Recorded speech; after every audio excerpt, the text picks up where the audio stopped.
What do you do when you get a phone call from a buyer who wants to see a property, but it's pending, or they only want to see a property if they're talking to the list agent and you're not the list agent? How do you take that person who now you've got disappointing news, it's pending, you're not the listing agent? How do you take that person and turn them into a client, even though you can't give them what they want?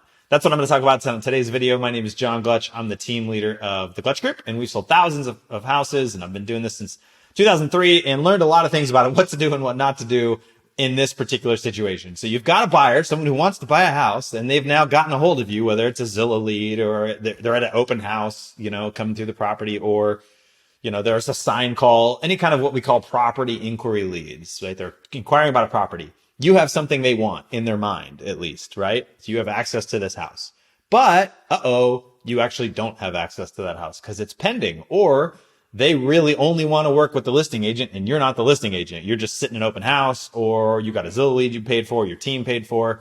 So you can't give them what they want, because that's generally what we start with, is give them what they want, right? So we get that phone call, whatever. They want to see 123 Main Street. Yes. How does today at 2:00 work? That's our script. That's what we do. And all the successful teams I know, that's what they do, is let's give them what they want, show up at the house. And then we have a process we go through at that point of, and this is kind of a clue to what's going to happen next on the pending or you're the list agent thing. So I'll go ahead and explain the script and how we do it once we get to the house. So let's say we can give them what they want. House is available. We're going to show up. We're going to show them the house. And what we're doing at that point is saying, hey, let's take a look around at the property, whatever. Let's say it's an open house. Maybe they walked in. Great. What do you think? Awesome. Okay. Wait, hey, so how have you been looking for a property for long, or how's it going? Or what's your, tell me a little bit about your home hunt. And they say whatever they say. And then your next response should always, always, always be this and nothing else. Okay, got it. Well, our team has access to a couple hundred off-market properties, and these are properties that you can't find on Zillow. They're not online anywhere. These are properties that are coming soon. We have relationship with flippers and these properties that are being remodeled, that kind of thing. And we also have a lot of coming soon listings that our team takes. And there's a couple hundred, several based on what you just said that you're looking for, or maybe you compare it to the property they're looking, that I think might actually be a decent fit for you. Why don't you tell me what you're looking for in a home, and I'll, kind of write everything down, and I'll see if any of our homes might be a fit for you. So your offer there is, I have off-market properties, and the offer is not, do you want to see them? The offer is, I have the off-market properties. Tell me what you're looking for, and then I'll see. So you're presuming that they want the offer, because they do if they're real buyers and they're looking soon. So what are you looking for? So it's more of a conversation, and so then they tell you, I 3-bedroom, 5-bedroom, whatever, certain price point, etc. You kind of take it down in your notepad. Again, maybe you're just looking around the house, whatever.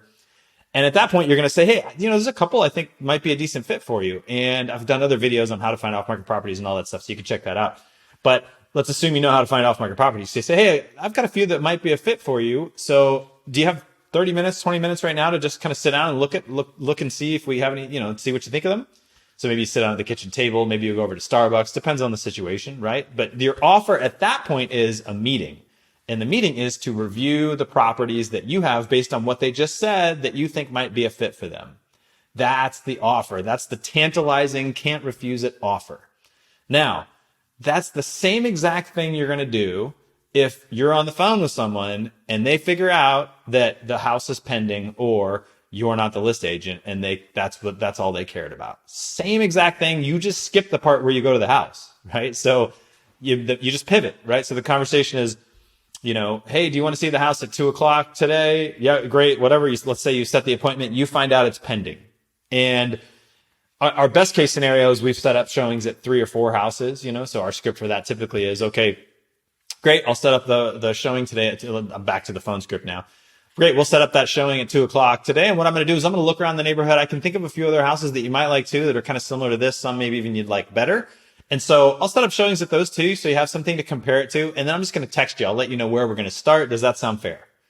And people are either going to say, yeah, that's fine, or they're going to say no. If they say, yeah, that's fine, you've already solved this problem, right? Because you've got 2 other houses to see. You'll find ones that aren't pending, and you'll just start at one of those houses. And then you do what I just explained how to do, right? You'd offer off-market properties when you go to the house. Let's say they say, no, I don't, listen, I only want to see the one I called about. Don't bother sending any other ones up. You find out it's pending.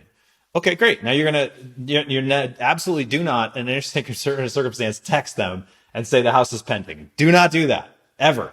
So what you're going to do is text them and say, hey, quick update on your home search. We need to make a quick change. Are you available? Something like that. Or give me a call. You've got to get them on the phone and just call them. You know, that'd be an option too. Just call them. Get them on the phone and say, hey, here's the thing. Unfortunately, that house is pending, but here's the deal. I looked and we do have several off-market properties. We got a couple hundred on our list, and we have a few that I think might be a fit for you, but I need to know a little bit more about what you're looking for in a home.